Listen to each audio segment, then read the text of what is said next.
bahas periode kehidupan baginda Rasulullah SAW pada fase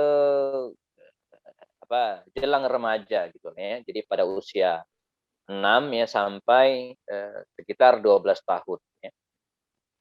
Ini fase penting dalam dunia pendidikan. Bahkan Sayyidina Ali bin Abi Thalib itu mengatakan kalaulah boleh ya di fase pendidikan anak itu dibagi 3, maka Ali bin Abi Thalib itu membagi menjadi 3. 0 sampai 7 tahun ya. Kemudian 7 ya, sampai 14 tahun dan 14 tahun ke atas.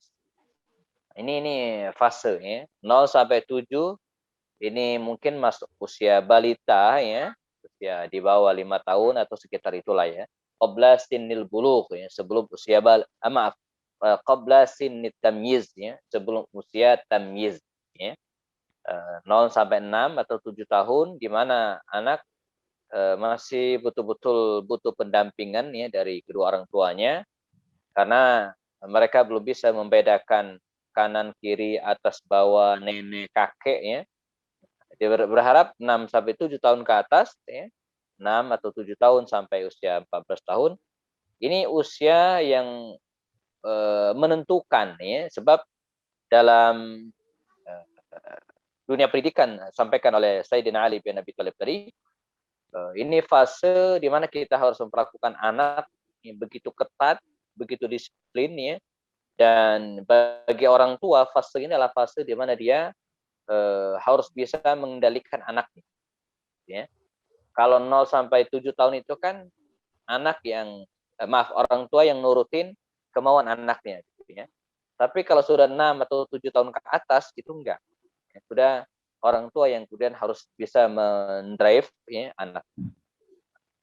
Karena itu Ali bin Abi Thalib mengatakan, didiklah anak kalian pada tahun 0 sampai 7 tahun dari usianya seperti memperlakukan sayyid, ya, tuan, raja, ya, diperlakukan sedemikian rupa.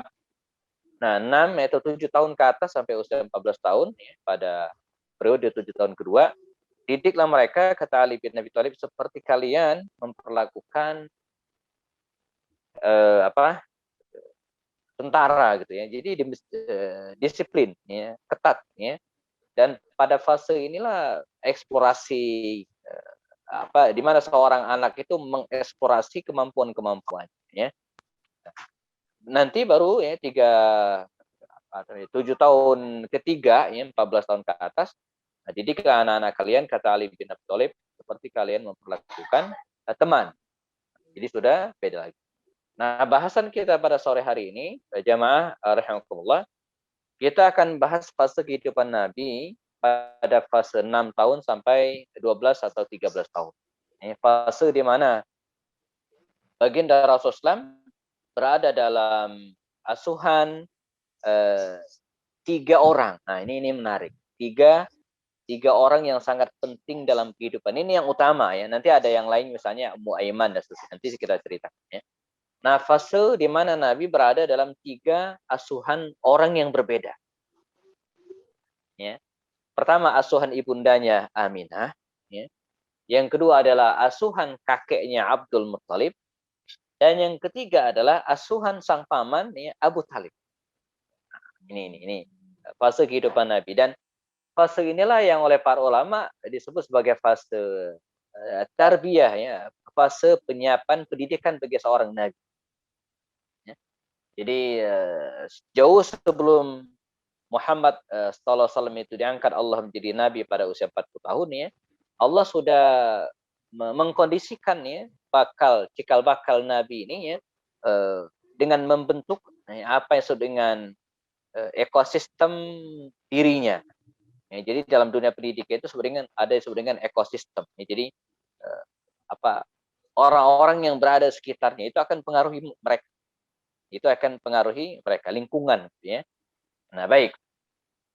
Kita mulai dari kembalinya baginda Rasul ya, dari perkampungan As-Sa'd atau kabilah Bani Sa'd setelah diasuh oleh ibu susunya Halimah As-Sa'diyah. Ya, yang kita kenal dengan Halimatus Sa'diyah. Halimah bintil Haris ya, As-Sa'diyah. ibu yang menyusui beliau ya, dan sekaligus menjadi pengasuhnya selama 4 tahun. Ya. Pada pertemuan sebelumnya seperti kita singgung, Rasulullah SAW ini awalnya ya, disusui oleh Halimah Sa'diyah ini selama 2 tahun. Dan itulah masa menyusui. Haulain kamilain. Fi amain. Ya, jadi ada 2 ayat dalam Al-Quran yang menyebutkan. Pertama, haulain kamilain. 2 musim sempurna. Yang kedua dalam surah Luqman itu ya amaini. Ya, 2 tahun. Ya. Ditambah lagi dalam surat Al-Ahqaf ayat 15 itu Allah mengatakan masa hamil dan menyusui itu talasuna syahran. 30 bulan. Jadi kalau para ummahat, para ibu ya, hamil selama 9 bulan ya, sempurna 9 bulan, maka dia cukup menyusui anaknya selama 21 bulan. Tapi kalau dia prematur 6 bulan dalam Al-Qur'an ya, maka dia harus menyusui anaknya selama 24 bulan. Sehingga genap 30 bulan. Nanti cek di surat Al-Ahqaf ayat 15. 2 tahun sempurna Nabi ya, berada dalam asuhan dan disusui oleh Halimah Sa'diyah. Nah, mestinya dia dikembalikan ke ibunya, ke Makkah. Tapi diperpanjang. Ya, kita pernah jelaskan dalam pertemuan sebelumnya, dengan keberadaan baginda Rasul di perkampungan kabilah Bani Sa'ad ini, ya, beliau atau keluarga ini merasakan keberkahan yang luar biasa. Dikisahkan tanah mereka menjadi lebih subur, ya, apalagi ternak mereka lebih gemuk ya, mengalirkan susu yang banyak, apalagi emang Taif itu adalah negeri yang subur ya, negeri yang banyak tanamannya bahkan sampai hari ini ya. Jadi saya mungkin ceritakan ya, kalau jamaah umroh ya atau jamaah sekalian berangkat umroh ya, coba luangkan waktu ya tanpa mengganggu ibadah tentu saja ya ke Taif, tempat di mana baginda Rasul dibesarkan, diasuh pada usia balitanya. Nah, hal ini kemudian membuat Halimah ini merasa perlu meminta izin kepada ibunda Rasulullah Aminah agar perjanjian mereka, kontraknya itu diperpanjang 2 tahun. Maka jadilah Rasulullah 4 tahun di perkampungan Halimah. 4 tahun sempurna. Nah, masuk tahun kelima, baginda Rasul dikembalikan ke ibunya Aminah. Kita pernah bahas di antara alasan dikembalikannya Rasulullah ke ibunya ini karena ada dua peristiwa. Pertama, Nabi pernah ingin ditangkap oleh seorang pendeta, ya, rahib, ada yang mengatakan Yahudi, ada yang mengatakan Nasrani. Yang kedua, ya, Nabi ada proses shock fodder, ya, di operasi dadanya. Ini yang membuat Halimah Sa'diyah ini merasa khawatir dan mengembalikan baginda Rasul ke ibunya. Baik, kita bahas ya, apa yang terjadi pada fase di mana Rasulullah SAW berada dalam pangkuan ibunya. Dan ini sangat penting ya. Peran seorang ibu bagi seorang anak sangat penting. Sehingga seorang sastrawan pada abad ke-18-an ya, asal Mesir ya, Hafiz Ibrahim itu mengatakan al-ummu madrasatun. Ibu itu adalah sekolah. Ibu adalah sekolah, madrasah al-ula ya. Peran ibu ini memberikan porsi yang sangat besar dalam pembentukan karakter seorang anak gitu ya.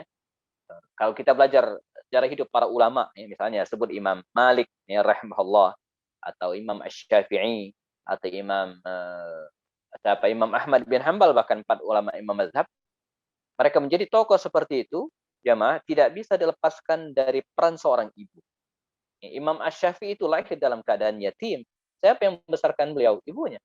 Ya. Imam Ahmad bin Hanbal pada usia balita 6 atau 4 tahun usianya, ayahnya wafat.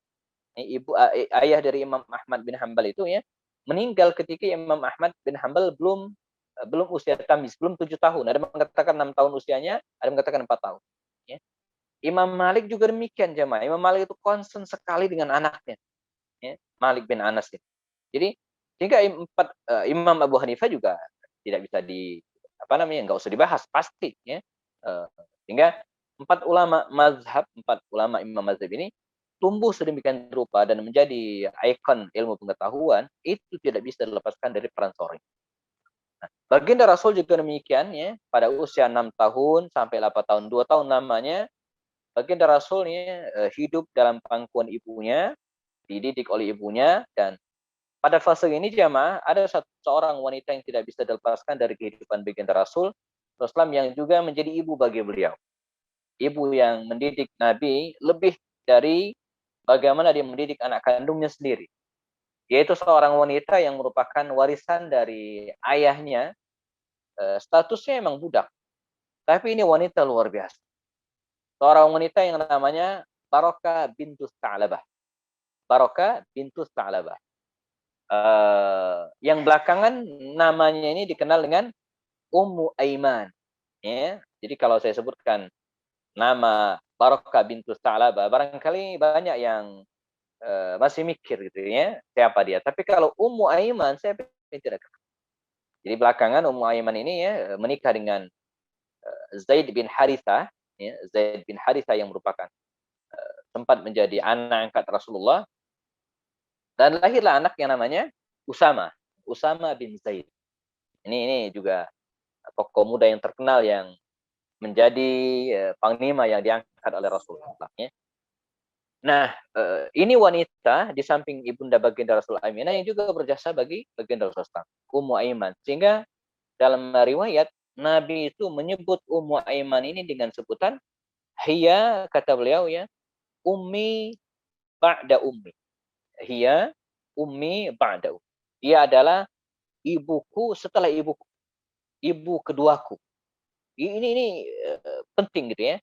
Dialah yang mendampingi Aminah mengasuh baginda Rasulullah SAW, bahkan sampai kemudian ya, ketika Aminah pergi ke Madinah, pergi ke Yathrib, waktu itu namanya Yathrib, untuk menyambangi makam ayahandanya, ya, ayahanda Rasulullah, Abdullah yang wafat dan dimakamkan di An-Nabighah, sebuah tempat dekat Madinah, ya. Ummu Aiman pun ikut, ya. Ummu Aiman pun ikut. Dan namun sayang itu menjadi perjalanan terakhir ya bagi mereka, sebab sepulang dari An-Nabighah ini ya, di sebuah tempat namanya Abwa, ya, Aminah ini jatuh sakit dan kemudian meninggal.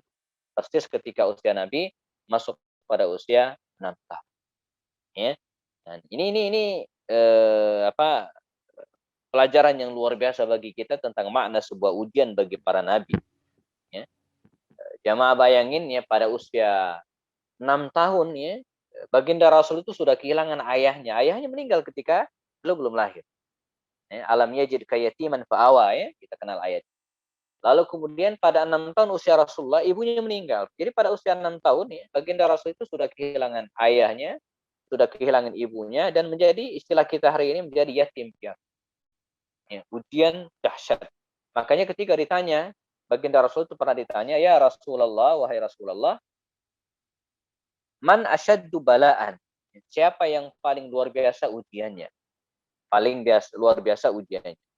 Maka baginda Rasul menjawab, ya, ar-rusul, ya, para rasul wal mursalin, al-mursalin wal anbiya. Jadi para rasul dan para nabi. Ya. Lalu setelah itu orang-orang yang menyusul mereka, yalunahu. Artinya para wali Allah, orang-orang soleh, mereka adalah orang-orang yang luar biasa ujian. Oke jemaah, bicara tentang ujian ini, kalau kita lihat qasas al-anbiya, cerita para nabi, betul kita akan menemukan bagaimana ujian para nabi ini luar biasa. Nabi siapa misalnya? Nabi Ayub, ya. Nabi Ayub itu luar biasa. 2/3 hidupnya dalam keadaan sakit, diisolasi oleh keluarganya, ditinggalin, gitu ya. Kulitnya penuh dengan luka, dengan kudis, ya, dengan bahkan ada yang mengatakan seperti ada belatungnya, gitu kan. Nabi Ayub, ya, ujian yang luar biasa, ujian kesabaran. Nabi siapa lagi? Nabi Yusuf alaihissalam yang kita kenal sukses membangun Mesir, ekonomi Mesir pada waktu itu. Tapi tahu kita sejarah hidup masa lalunya penuh dengan ujian. Bagaimana tidak? Dibully oleh saudara-saudaranya, diejek, bahkan sampai pada titik beliau dicemplungkan, dibuang, dan kemudian dicemplung ke dalam sumur. Beliau sempat menjadi budak, kemudian dipenjara. Ini ujian luar biasa para nabi. Siapa lagi? Nabi Musa alaihissalam. Nabi Musa alaihissalam itu baru lahir ya, Ma. Dia sudah dihanyutkan di sungai Nil. Di bahasa hari ini ya, baru lahir, masukin dus dan kemudian dihanyutkan di sungai Nil. Ini dahsyat, luar biasa. Dan nabi-nabi yang lain juga demikian, ya. Nabi apa namanya? Nabi siapa lagi ya? Ya, hampir semua nabi yang mengalami. Nabi Ibrahim diuji Allah dengan bentuk yang lain ya, sampai usia berapa tahun ya, sampai menjelang hampir 100 tahun usianya belum dikaruniai keturunan. Begitu diberikan karunia keturunan disuruh disembelih. Jin para nabi luar biasa. Nah, Nabi Muhammad juga demikian. Masuk pada usia 6 tahun dia, beliau sudah kehilangan ibunya. Ibunya yang baru sempat mendidik beliau pada fase yang sangat singkat. Ibunya yang belum sempurna memberikan kasih sayang ya, kepada dia. Makanya kita bersyukur hari ini jemaah yang mendapatkan kasih sayang sempurna dari ibu kita. Dan mestinya juga demikian, kita sebagai ibu harus juga bisa memberikan kasih sayang yang sempurna kepada anak-anak. Ya. Jangan sampai ya, kesibukan mencari nafkah, mohon maaf, yang kita alami itu menyibukkan diri kita dari mendidik anak. Ya. Kalau berpikir ekstrimnya itu, mohon maaf ya, ini agak bukan kasar ya, tapi tegas gitu ya. Kalau kita dihadapkan pada pilihan, ya, apakah sibuk mencari uang, mencari nafkah, dan lagi-lagi itu adalah tugas suami, bukan tugas istri. Mohon maaf ya. Atau mendidik anak. Pilihan mana yang akan kita ambil? Ya. Mencari nafkah itu kapanpun bisa, Ibu. Tapi mendidik anak, ketika fasenya lewat, ini bisa lagi. Saya mungkin pernah cerita, atau di majelis lain, saya ceritakan mungkin. Di mana ada seorang ibu ya, suatu saat saya ngisi acara bareng Ustaz Budi Azhari yang juga biasa ngaji kajian sirah ya, yang punya sekolah maktab ya, kutab di Bogor ya, dalam sebuah acara ya, dicerita ada seorang ibu yang mendatangi beliau ya, setelah Ustaz Budi ini mengisi tentang pentingnya pendidikan anak sejak kecil ya, terutama bagi seorang ibu. Apa kata beliau? Setelah ngisi seminar ini ya, lalu datang seorang ibu usia ya 50 tahunan mungkin ya, datang kepada Ustadz Budi Azhari. Kata beliau, Ustadz, saya menyesal baru ketemu Ustadz hari. Menyesal baru ketemu Ustadz hari. Kenapa tidak dari dulu? Kenapa tidak dari dulu? Saya menyesalnya apa? Karena anak saya udah gede semua. Padahal saya pengen sekali ya, mendidik, mendampingi anak-anak saya sejak kecil. Pengen. Saya nggak kebayang ya. Penyesalan itu datangnya di belakang. Jadi kesadaran bahwa pentingnya pendidikan anak, pentingnya mendampingi anak sejak kecil itu muncul kapan? Ketika anak-anak sudah gede semua. Ketika mereka sudah kuliah, ketika bahkan mereka sudah beristri, ketika mereka sudah menikah. Kita tidak ada kesempatan lagi untuk mendampingi mereka. Nggak ada. Kalau bekerja, kapanpun bisa. Ketika anak-anak gede nanti bisa, kita bisa mengeksplorasi kemampuan kita gitu kan. Kebiasaan kita. Tapi dalam fase di mana kita harus mendidik anak-anak, enggak. Kita harus tuangkan itu. Nah, kata ibu ini tadi cerita lagi, terus apa yang harus lakukan gitu ya? Ini kan penyesalan yang tidak mungkin bisa kembali. Ini bukan Doraemon gitu ya, yang bisa balik lagi ke belakang enggak ya.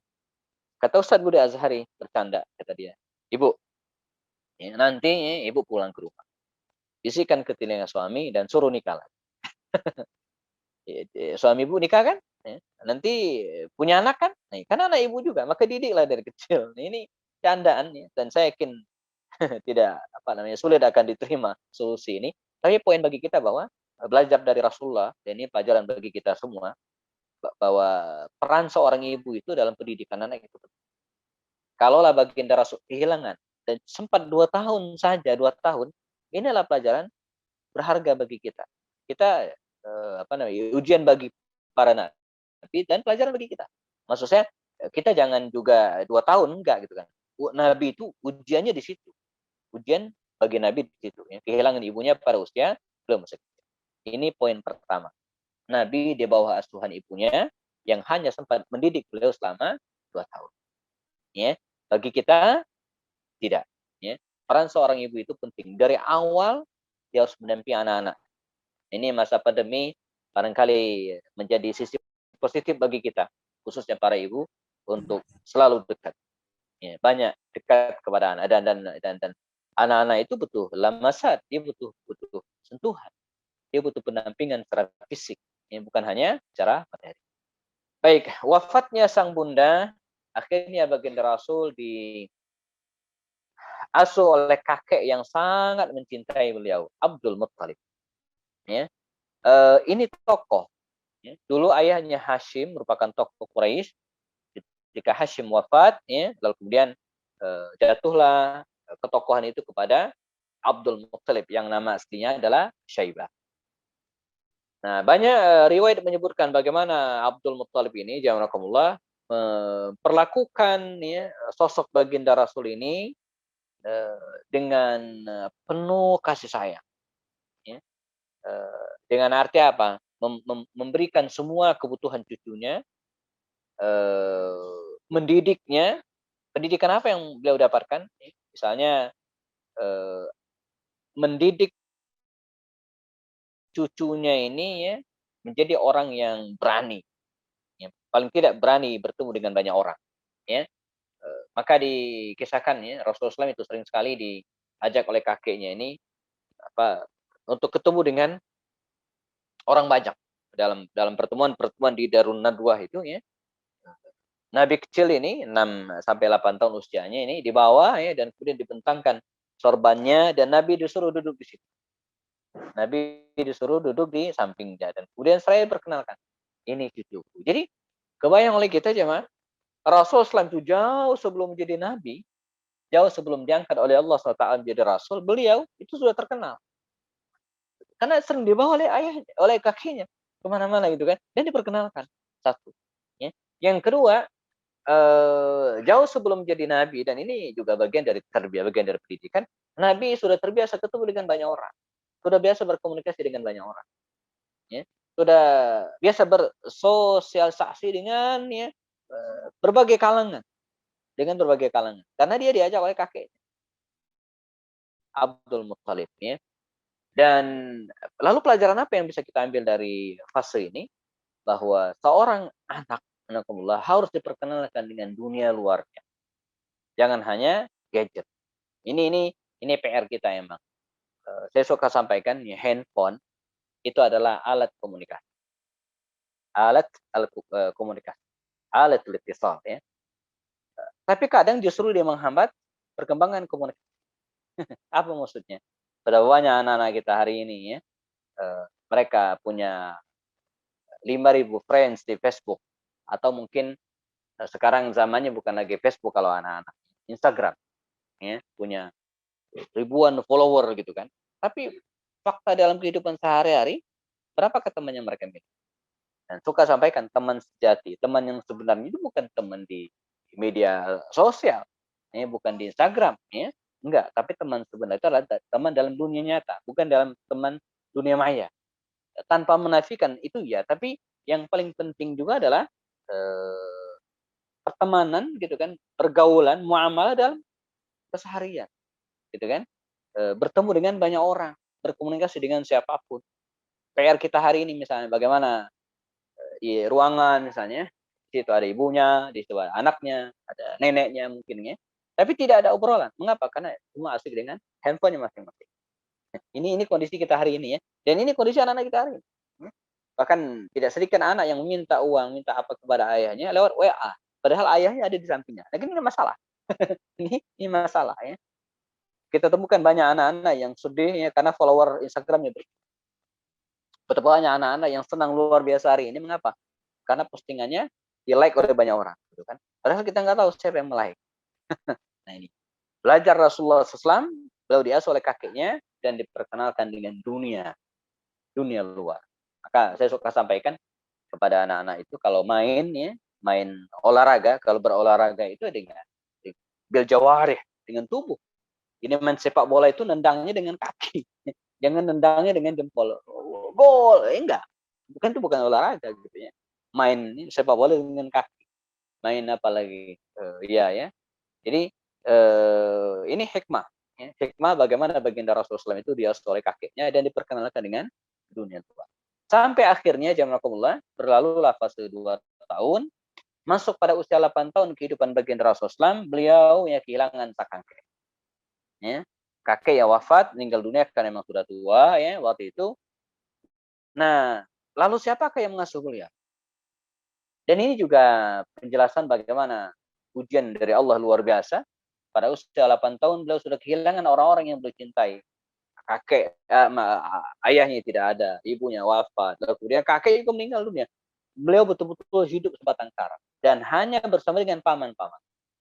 Nah, selanjutnya siapakah yang akan mengasuh beliau pasca wafatnya? Kakeknya Abdul Muttalib. Disebutkan misalnya dalam kitab Sirah Ibnu Hisham, Abdul Muttalib itu jamaah punya 16 anak. Beliau punya 16 anak dari 5 istri. Jadi ada 16 anak dari 5 orang istrinya dan 10 laki-laki dan 6 wanita. 10 laki-laki dan 6 orang wanita. Nah, Nabi itu artinya punya 9 paman. Dari ke-9 pamannya ini, siapakah yang akhirnya memelihara Rasulullah? Abu Talib. Ya, mengapa Abu Talib? Mengapa tidak paman-paman beliau yang lain? Ya, karena ada 9. Mengapa beliau mendapatkan amanah, mendapatkan kemuliaan untuk mengasuh, ya, menggantikan peran kakeknya Abdul Muttalib, mengasuh Rasulullah SAW. Ya. Beberapa penjelasan menyebutkan, pertama, karena ketokohan Abu Talib, ya, yang nama asli adalah Abdu Manaf. Karena punya anak tertua namanya Talib, maka dipanggil dengan Abu Talib. Ketokohan Abdul Muttalib ini diwariskan kepada Abu Talib, sehingga dia yang paling disegani dari sekian banyak keturunan. Satu. Alasan yang kedua, bahwa di antara sekian banyak paman-paman baginda Rasulullah SAW, yang sangat memungkinkan, ya, dari aspek pengasuhan gitu kan, di antara sekian itu adalah Abu Talib. Maksudnya apa? Misalnya Hamzah itu nggak mungkin. Hamzah kan paman Rasulullah, tapi nggak mungkin mengasuh Rasulullah karena usianya terpaut hanya 3 tahun dari Rasulullah. Al-Abbas juga begitu. Nah, sosok yang lain yang memungkinkan mengasuh Rasul dan terbilang mapan secara finansial adalah Abu Lahab atau Abdul Uzza, ya, yang dikenal dengan nama asli adalah Abdul Uzza. Lalu belakangan karena mengingkari risalah Rasulullah SAW, lalu kemudian menghambat dakwah Rasulullah SAW, lalu diberikan kunyah dengan Abu Lahab, dijuluki dengan Abu Lahab. Ini paman Rasul, paman kandung. Kita jangan keliru jemaah, sebagai pengetahuan dasar, Abu Lahab itu pamannya Rasulullah. Sementara Abu Jahal itu pamannya Umar. Nah, jadi jangan keliru ya, banyak yang ketukar ya. Abu Lahab itu pamanda Rasulullah. Nah, Abu Jahal itu pamannya Umar dari pihak ibu, bukan dari pihak ayah. Nah, baik. Jadi alasan berikutnya, mengapa bukan Abu Lahab yang mengasuh Rasulullah? Padahal Abu Lahab itu tergolong orang yang sangat membanggakan Rasulullah, dia senang, menyenangi Rasulullah, menyayangi Nabi. Kenapa tidak? Dari aspek nasab, ya, Abu Lahab ini ya dengan Abdullah ayahanda Rasul beda ibu. Jadi ibunya Abu Lahab dengan ibunya Abdullah ayah Rasul ini beda. Mereka memang satu ayah, yaitu Abdul Muttalib, tapi ibunya beda. Sementara Abu Talib itu enggak. Dia seayah dan seibu dengan Rasul, dengan ayahanda Rasul sallallahu alaihi wasallam. Ya. Jadi Fatimah binti Amr yang merupakan ibu dari Abdullah ini, yang juga merupakan ibu dari Abu Talib, paman dari Rasul sallallahu alaihi wasallam. Akhirnya baginda Rasul hidup ya, bersama dengan pamannya Abu Talib ini, seorang paman yang tidaklah terbilang kaya ya, dibanding dengan yang lainnya, karena kabilah Bani Hashim memang tidak sekaya kabilah Bani Makhzum ataupun kabilah Bani Umayyah. Tapi mereka ini punya ketokohan yang luar biasa, terutama dalam hal pemeliharaan Ka'bah dan Bastillah Haram pada waktu itu. Ya, walaupun belakangan mereka berbagi tugas. Selepas Abu Talib wafat, ya, maka yang menjadi pengurus, ya, sebut saja demikian, Baitul Haram itu adalah Al-Abbas, paman dari Rasul. Nah, diasuh oleh pamannya, ya, pada usia 8 tahun, ya, periode kita bahas sampai usia 12 atau 14 tahun. Nah, apa yang beliau lakukan? Ya, apa yang dilakukan oleh baginda Rasul pada fase di bawah asuhan sang paman tercinta ini? Ya. Pertama, jemaah, menggembalakan kambing. Ya. Ini menarik gitu ya. Sebab dalam teorinya, secara teori, Nabi kita kan akan diangkat oleh Allah Subhanahu Wa Taala menjadi Nabi pada usia 40 tahun. Menjadi pemimpin. Bukan hanya pemimpin bangsa Arab. Rahmatan lil alamin, Pak. Ya. Dan seorang pemimpin itu, jamaah, dia tidak muncul sim salabim habrak kadabrak. Enggak bisa. Jadi kalau ada pemimpin yang muncul sim salabim habrak kadabrak, itu enggak benar. Pemimpin yang muncul karena pencitraan, pemimpin yang ujuk-ujuk entah siapa dia gitu kan, enggak jelas latar belakangnya, itu enggak beres. Ya, enggak. Pemimpin itu harus kelihatan dari awal. Cikal bakal seorang jadi pemimpin itu muncul kelihatan. Nah, Nabi kita kan pemimpin dunia gitu kan. Bukan hanya bagi bangsa Arab, sampaikan pada usia 40 tahun. Untuk itu Allah Subhanahu Wa Taala, ya, secara fakta, ya, harus memberikan pendidikan yang baik kepada bakal Nabi akhir zaman ini. Harus dikondisikan sedemikian rupa sehingga ketika waktu tiba dia betul-betul siap menjadi seorang pemimpin. Nah, apa yang disiapkan oleh Allah SWT, yaitu dengan cara menanamkan, ya, nilai-nilai atau ruh, ya, semangat, spirit leadership. Spirit leadership. Saya kira ini juga yang harus kita tanamkan dalam diri anak-anak kita hari ini. Ya, menanamkan apa? Kemampuan leadership. Ya, kemampuan menjadi pemimpin. Sebab apapun dia, anak-anak kita nanti, dia pasti akan menjadi seorang pemimpin. Yakin. Kita yang hadir di sini ada 102 partisipan. Ya, yakin di antara kita nanti, siapa tahu ada anak kita yang jadi gubernur. Ya, 40 tahun mendatang misalnya, kalau usia mereka hari ini 10 tahun. Atau mungkin bahkan 20-30 tahun ke datang, ada yang menjadi bupati. Mungkin ada yang menjadi lurah. Mungkin ketua RT. Itu kan pemimpin semua. Bahkan andai pun tidak, ya, maka dia akan menjadi leader bagi keluarganya. Ya, kepala keluarganya itu pemimpin. Nah, Nabi juga demikian. Dia akan jadi pemimpin. Untuk itu Allah menanamkan kemampuan leadership ini. Dengan cara apa? Menggembalakan ternak. Nah, karenanya dalam literatur bangsa Arab atau literatur bahasa Arab, kalimat ra'in, ya, kalimat ra'in itu punya dua makna. Pertama, yang berarti ra'in itu penggembala. Ra'aya ra'iyah yang dipimpin. Ya. Yang kedua, dengan makna pemimpin. Kullukum ra'in wa kullukum mas'ulun an ra'iyati. Kan begitu. Setiap kalian adalah pemimpin dan setiap pemimpin akan diberikan tanggung jawab. Ya, jadi hubungan antara riayah yang artinya menggembala ternak tadi, ya, dengan riayah yang dalam arti kepemimpinan, itu punya hubungan yang sangat lengkap. Dr. Syafii Antonio, ibu jamaah mungkin pernah baca bukunya yang berjudul Muhammad Super Leader and Super Manager. Ini buku terkenal sekali dan sudah lama terbitnya. Kalau menurut penulisnya, kebetulan rumah saya tidak begitu jauh dengan rumah beliau di Sentul, ya. Kata beliau, ini buku ini matannya Muhammad Super Leader and Super Manager, sementara ada syarahnya yang 8 jilid. Nah, beliau mengatakan hikmah di antara hikmah, ya, bahwa baginda Rasul mengembalakan kambing pada masa remajanya ini adalah untuk melatih kemampuan leadership. Apa itu? Pertama, orang yang menggembalakan ternak itu, ya, berarti dia melakukan proses yang disebut dengan mencari maisha, mencari sumber penghidupan. Ya. Untuk siapa? Ya untuk yang dipimpinnya. Ya. Di sini ketemu. Itulah tugas utama dari seorang pemimpin, yaitu memastikan orang-orang yang dipimpinnya itu mendapatkan makan.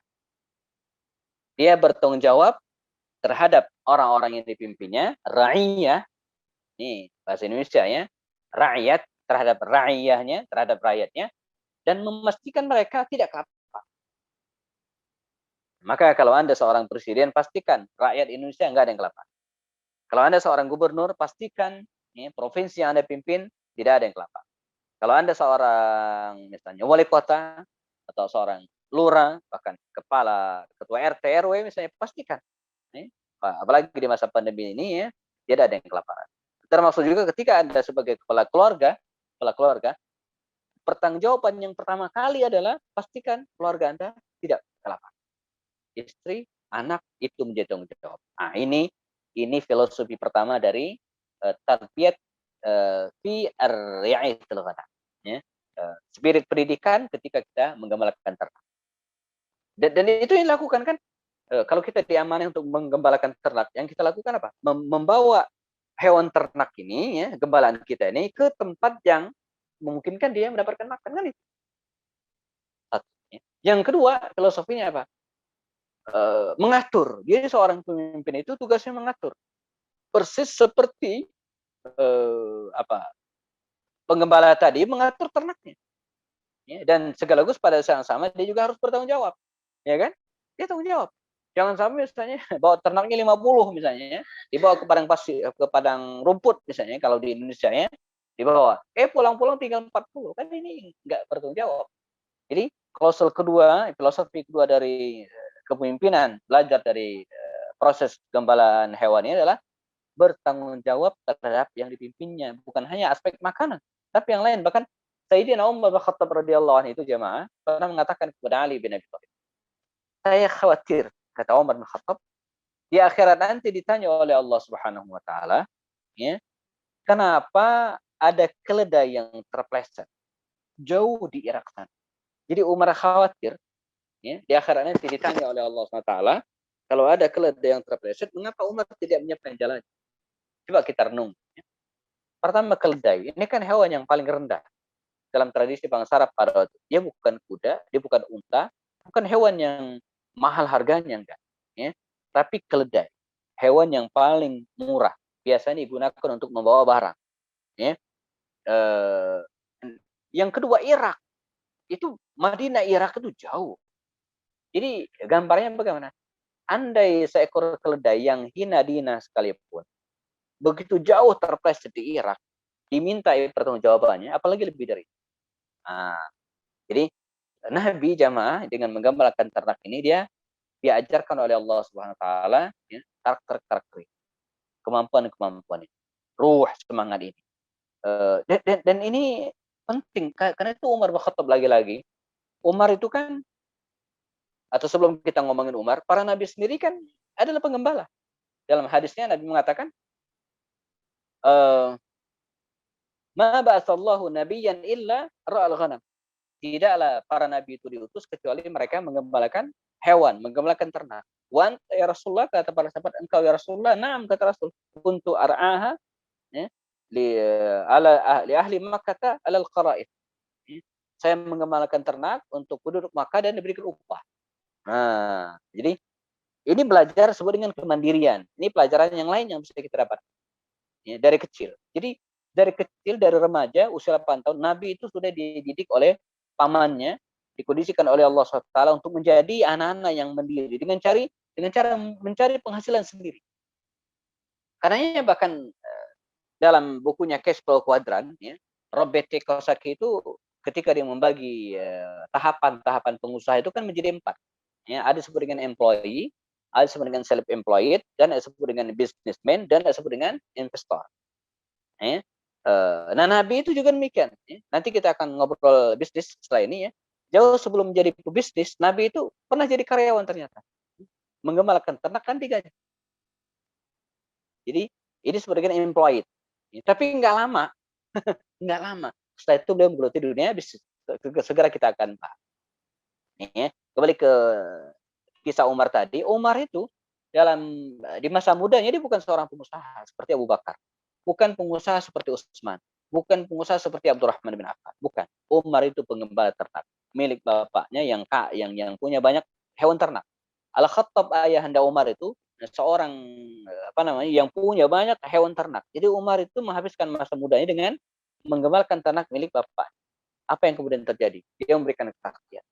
Ketika dia menjadi khalifah, katanya, saya merasakan, ya, ketika saya menjadi khalifah, merasakan betapa pengalaman saya, katanya, menggembalakan ternak dulu itu sangat bermanfaat, ya, ketika dia menjadi khalifah.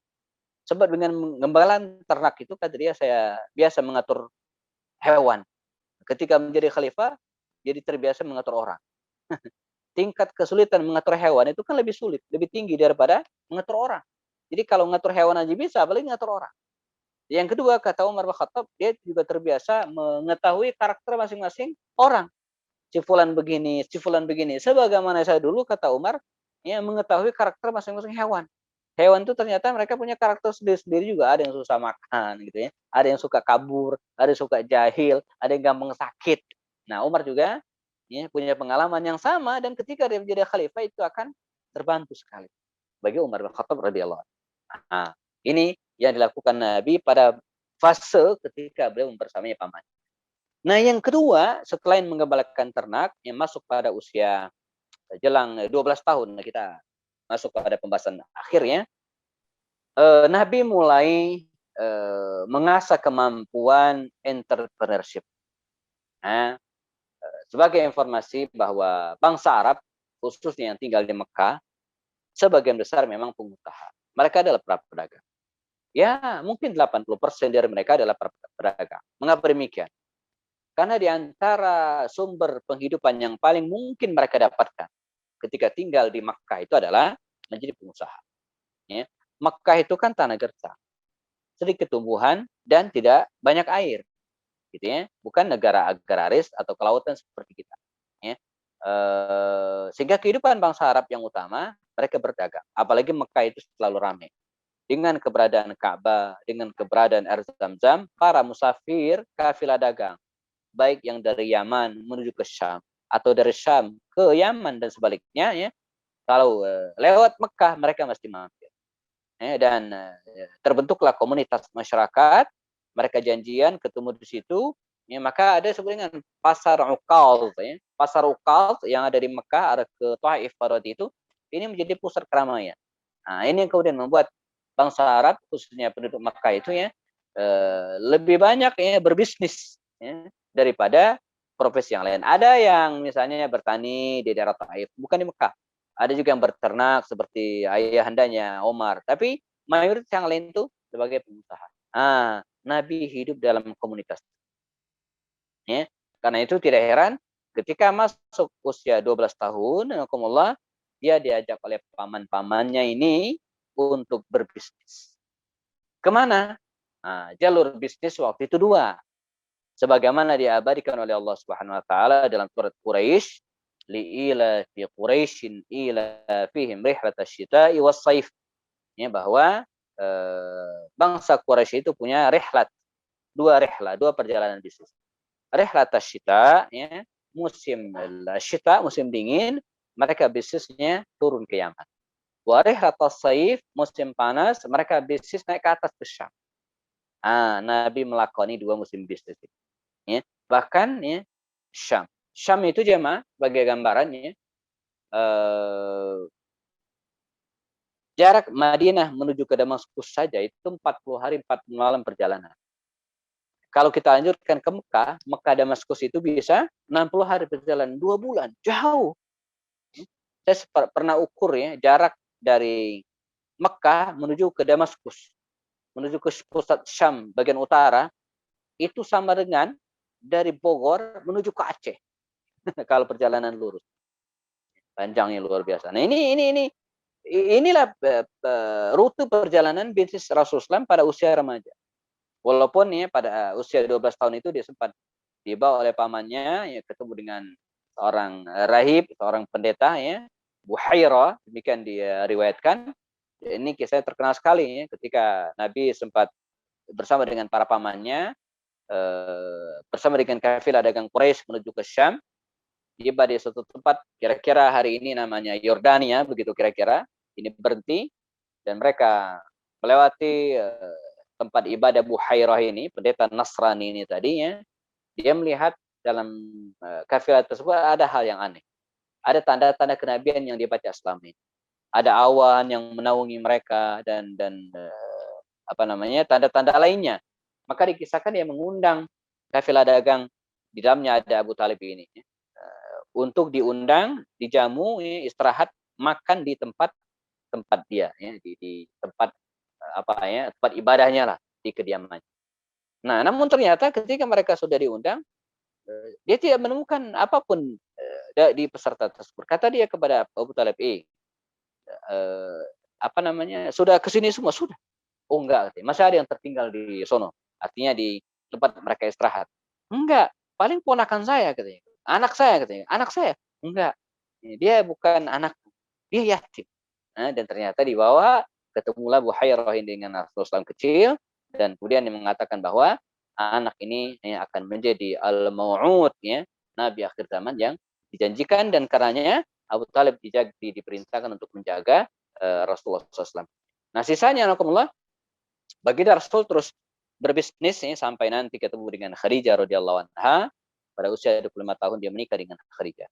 Sebagai penutup, pelajaran apa yang bisa kita ambil dari fase ini, bahwa di antara ruh, spirit yang harus kita tanamkan dalam diri anak kita selain leadership, kemampuan leadership, adalah kemampuan entrepreneurship, ya, kemampuan bisnis. Apalagi negara kita, negara Gemah Ripaloh Cinawi yang kaya raya ini, jamaah, apa aja ada, ya. Sayang kalau dikelola oleh orang lain. Ya, harus anak bangsa. Dalam sebuah penelitian dikatakan kalau bangsa pengen maju, maka minimal ya 3-7% dari seluruh penduduknya itu berprofesi sebagai pengusaha. Negara kita masih sangat jauh. Karena itu ya penting bagi kita untuk memikirkan dengan jeli bahwa menanamkan spirit leadership, menanamkan spirit entrepreneurship kepada anak-anak ini, anak-anak kita sejak kecil, ini penting. Walaupun suatu saat mungkin mereka tidak jadi pengusaha, tapi dalam diri mereka mengalir spirit entrepreneurship, ya, spirit wirausaha. Apa yang kemudian terjadi kalau ini dilakukan? Ya, andai suatu saat nanti, jemaah, anak kita menjadi guru, maka dia akan menjadi guru yang berpikir mengalir dalam roh jiwanya itu spirit entrepreneurship. Bedanya apa? Kalau guru yang tidak punya jiwa entrepreneurship dalam dirinya, maka dia akan mengajar saja. Ini guru yang baik luar biasa. Pahalanya banyak, muridnya juga banyak. Muridnya pintar. Tapi seorang guru yang punya jiwa entrepreneurship, ya, maka dia akan berpikir mengembangkan lembaga pendidikan. Bahkan suatu saat dia akan mendirikan sekolah, mendirikan lembaga pendidikan. Ya, jadi bukan hanya mengajar. Ya, bahkan andai pun dia mengajar, maka dia akan mengembangkan metode-metode dalam pengajarannya. Karena sebagai seorang karyawan gaji. Demikian juga ketika seorang anak suatu saat jadi dokter, ya, yang tidak berpikir dan tidak punya jiwa entrepreneurship, maka dia akan menjadi dokter saja. Berangkat pagi ke rumah sakit, pulang sorenya, dan selesai. Tapi seorang dokter yang punya jiwa entrepreneurship, maka dia akan berpikir apa? Mengembangkan profesinya. Mungkin dia akan mendirikan apotek, suatu saat bikin praktik, dan bahkan tidak mustahil, suatu saat dia akan bikin rumah sakit. Nah, ini disebut dengan dokter yang punya jiwa entrepreneurship. Demikian juga dengan profesi yang lainnya. Seorang ustadz misalnya, yang tidak punya jiwa entrepreneurship, maka dia akan mengajar saja. Pahalanya banyak, dari rumah ke rumah, dari lembaga pendidikan ke yang lain. Tapi seorang ustadz yang punya jiwa entrepreneurship, dia akan berpikir bikin pesantren. Dia akan berpikir bikin ma'had. Dia akan berpikir lembaga pendidikan, bikin rumah tahfiz. Nah, ini disebut dengan ustadz yang punya jiwa entrepreneurship. Penulis juga begitu. Seorang penulis yang tidak punya jiwa entrepreneurship, dia akan menulis saja. Ya, bahkan bisa saja di hari-harinya diisi dengan keluhan-keluhan. Mengapa? Karena royalti bukunya tidak sampai. Nah, dia nggak dapatkan apa-apa. Dan saya sebagai penulis tahu persis gitu kan kondisinya. Tapi jika seorang penulis berpikir entrepreneurship, maka dia akan mengembangkan profesi. Bisa jadi dia apa namanya, mendirikan toko buku, ya, atau kemudian mendirikan penerbit buku, ya, dan apa sisi-sisi bisnis lainnya. Atau minimal sekali ketika seorang penulis berpikir dan punya jiwa entrepreneurship, dia akan berpikir bukunya ini laku. Nah, Ustadz Muhammad Fauzi Azim itu pernah mengatakan, kalau saya menulis, kata beliau, yang saya pikirkan bagaimana buku ini dibeli orang. Wah, matre banget Ustaz. Bukan. Sebab semakin banyak buku saya ini dibeli oleh orang, maka semakin banyak orang yang membaca ide saya. Ketiknya. Dan pahalanya semakin besar. Ya, soal royalti, wah itu mengikut aja. Pasti gitu kan. Nah, ini juga dengan berpikir entrepreneurship. Nah, barangkali ini yang bisa dibahas pada kesempatan sore hari ini, ya, pada fase di mana baginda Rasul hidup bersama dengan 3 orang yang sangat beliau cintai, ibundanya Aminah, Sayyidah Aiminah, lalu kemudian yang kedua adalah kakeknya Abdul Muttalib, dan yang kemudian yang ketiga adalah pamandanya Abu Talib. Pada sesi berikutnya kita akan bahas fase di mana baginda Rasul SAW jelang menikah. Nanti kita akan bahas Hilful Fudul, kita akan bahas perang Fijar, sampai kemudian pernikahan baginda Rasul SAW. Baik.